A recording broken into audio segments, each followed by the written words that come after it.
안녕하세요. 8월 11일 목요일 아침입니다. 말씀과 함께 새롭게 오는 소망의 아침을 시작하겠습니다. 로이 축은 성도의 영원한 보호자요 옹호자가 되실 분은 오직 주님뿐이다 라고 이야기합니다. 욥기 19장 1절로 20절까지 말씀을 본문으로 하여 고난의 때에 더해지는 내적 상처와 소외감이라고 하는 주제로 함께 은혜를 나누기를 원합니다. 고난을 좋아하는 사람은 아무도 없습니다. 그러나 그 고난을 통해 주어지는 고통은 나의 의사와는 관계없이 찾아와 나와 함께합니다. 그때 고난을 대하는 자세에 따라 우리는 많은 것을 얻기도 하고 잃게 되기도 합니다. 고난이 악이 아니라 우리를 유익하게 하는 치료제가 될 수 있다는 생각을 해봅니다. 코로나 바이러스로 전 세계가 진통을 겪고 있습니다. 수많은 사람이 건강과 생명을 잃었고 경제적 손실도 어마어마합니다. 팬데믹이 선언된 세계적 재앙의 시대에 있습니다. 그런데 코로나라는 악재가 가져다준 몇 가지 선물들도 있다는 사실을 상기해 봅니다. 너무 고통스럽고 당혹스러워서 긍정적인 효과에는 눈을 돌리지 못할 때 우리는 보이지 않는 많은 것을 많이 놓치게 됩니다. 첫째, 불필요한 외부 활동을 줄이게 되었고 일을 마치면 일찍 귀가하게 되었습니다. 둘째, 가족들과 보내는 시간이 많아졌습니다. 셋째, 부부가 서로 더 배려하고 보호합니다. 넷째, 삶이 단순해지고 경제적으로 전략합니다. 다섯째, 다른 여러 종류의 질병이 예방되고 있습니다. 예를 들면 감기나 결막염이나 수족구나 비염 등입니다. 여섯째, 신앙적으로 하나님을 더 의지하고 은혜를 갈망하며 살아갑니다.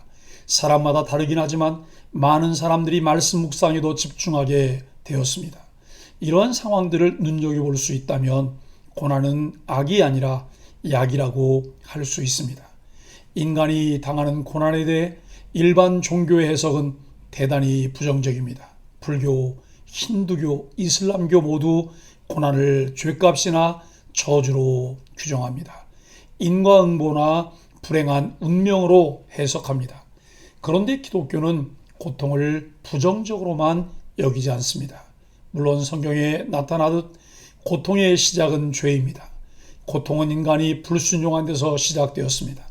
그러나 하나님은 사탄이 가져온 고통이라는 악을 약으로 선용해 주십니다. 이것이 기독교의 역설입니다. 그래서 성경은 가시 때문에 라기보다 가시 덕분에 라는 긍정적인 신앙적 자세를 갖게 합니다. 그 사람 때문에 내가 고생한 것이 아니라 그 사람 덕분에 아름답게 빚어지고 있다고 말할 수 있습니다. 이것은 고통의 아픔을 잘 견뎌내 마침내 아름다운 진주를 만들어내는 조개와 같습니다. 세상은 돈과 권력을 중심으로 모입니다.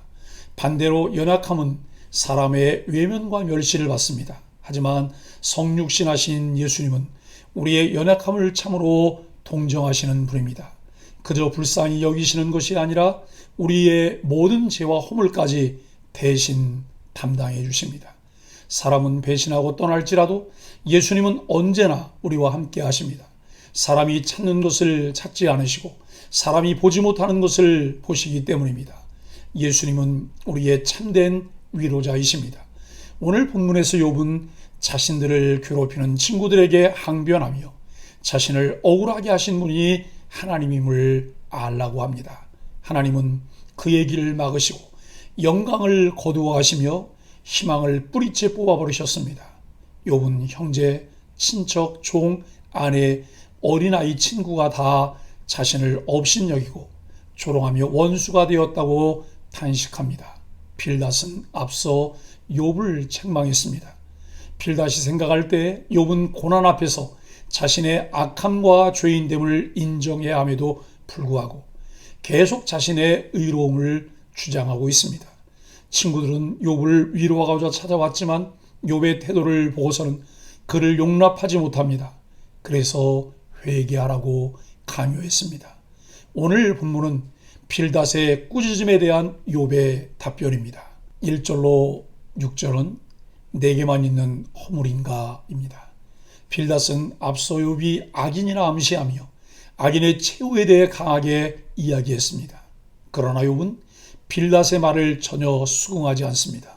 오히려 빌닷과 친구들이 자신을 괴롭히며 부서뜨리고 있다고 말합니다. 욥은 친구들이 부끄러워야 한다고 경고합니다. 그리고 매우 중요한 논점을 지적하고 있습니다. 너희가 나에게 죄 때문에 마땅한 대가를 지불하고 있다고 하는데 그러는 나와 비교하여 얼마나 더 의로운가라는 내용입니다. 욥이 보기에 친구들은 자신이 고난당하는 것을 보며 자만하고 있으며 자신을 지적질하는 것을 즐기고 있습니다. 욥은 이 고난이 죄에 대한 벌이 아니라 하나님이 허락하신 이유 없는 고난이라고 다시 한번 주장합니다. 그런데 이 내용을 예수님도 실로암 망대 사건을 가리켜 말씀하신 적이 있습니다. 실로암 망대가 무너져 치어 죽은 18사람이 예루살렘에 거한 다른 사람보다 죄가 더 있는 줄 아느냐라고 하는 말씀을 기억해 봅니다. 현재 삶의 평안함을 근거로 죄의 경중을 판단해서는 안 됩니다. 욥은 경험을 통해 이를 알았기에 친구들의 비난을 수용할 수 없었습니다. 7절로 12절은 계속 고난을 주시는 하나님입니다. 욥은 자신이 남들보다 더 큰 죄인이 아님에도 하나님이 엄청난 고난을 허락하셨다는 사실에 탄식합니다. 욥이 받는 고난의 양상은 앞서 친구들이 말했던 악인의 파멸과 비슷합니다. 하지만 친구들이 말하는 것은 하나님이 개입하지 않으셔도 악인이 법칙처럼 파멸하게 되는 경우입니다. 반면 욥은 하나님이 하나님의 의지대로 자신에게 고난을 주신다고 말합니다. 곧 욥이 당하는 고난은 인과 법칙으로 설명되는 것이 아니라 하나님의 간섭 아래에 일어나고 있다는 점에서 악인의 파멸과는 차이가 있습니다. 이 경우에는 고난을 주시는 분도 고난에서 구원하시는 분도 하나님입니다. 그래서 욥은 하나님이 구원해 주시길 간구했습니다. 13절로 20절은 무정한 사람들입니다. 욥은 고립감과 소외감을 호소합니다. 그의 형제들이 욥을 떠나고 그를 알던 많은 사람은 그를 모른 채 합니다. 친척들도 그를 버렸습니다. 종들도 그를 외면합니다. 아내조차 그를 멀리합니다. 그와 가까웠던 친구들이 욥을 조롱하고 미워합니다. 누구도 그에게 진실한 위로자와 친구가 되어주지 못했습니다. 사람은 다른 사람을 전적으로 의지할 수도 없고 누군가를 위해 의지처가 되어주지도 못합니다. 사람은 모두가 한결같은 죄인이기 때문입니다. 예수님과 맺은 관계는 일반적인 관계와는 전혀 다릅니다. 그분은 능력이 있습니다. 그분은 우리가 사망의 음침한 골짜기를 지날 때에도 우리와 함께 해주십니다. 우리는 아무에게도 기댈 수 없고 다른 이들의 의지도 되어주지 못하지만 예수님과 함께 한다면 인생이 허무하게 끝나지 않습니다. 사랑하는 소망의 가족 여러분, 우리에게 친구가 있습니까? 기쁠 때나 슬플 때나 언제나 변함없이 우리 곁에 계신 친구 예수님을 만나셨습니까? 그분과 가까이 하며 늘 한결같이 교제하십시오. 우리의 진정한 친구이며 참 위로자 예수님께서 우리를 초대하십니다. 수고하고 무거운 짐진 자들아 다 내게로 오라. 내가 너희를 쉬게 하리라고 말씀하십니다. 예수님의 초대와 부르심에 민감하게 반응하며 그 초대에 응할 수 있는 사람들이 복된 사람입니다. 욥은 친구들이 자신의 위로가 되어주지 못하고 오히려 자신을 더욱 고통스럽게 만드는 현실을 탄식했습니다. 누구도 욥의 탄식에서 자유롭지 못합니다. 아무리 노력해도 우리의 위로에는 한계가 있습니다. 고난 속에서 욥이 바라는 하나님의 은혜가 예수 그리스도를 통해 나타났습니다.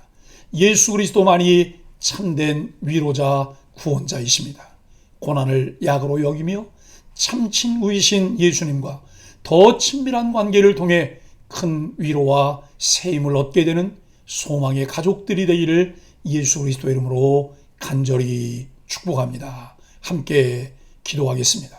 사랑이라고 생각했던 모든 관계가 끊어지고 세상에 홀로 버려진 것과 같은 날에도 결코 거두지 않으시는 하나님의 시선을 발견하게 하여 주옵소서. 그 시선 속에서 흔들리지 않는 기쁨으로 믿음의 길을 당당히 걷길 원합니다. 삶을 삼키는 고난에도 하나님의 자녀의 정체성을 잊지 않게 하여 주옵소서. 예수님의 이름으로 간절히 기도합니다. 아멘.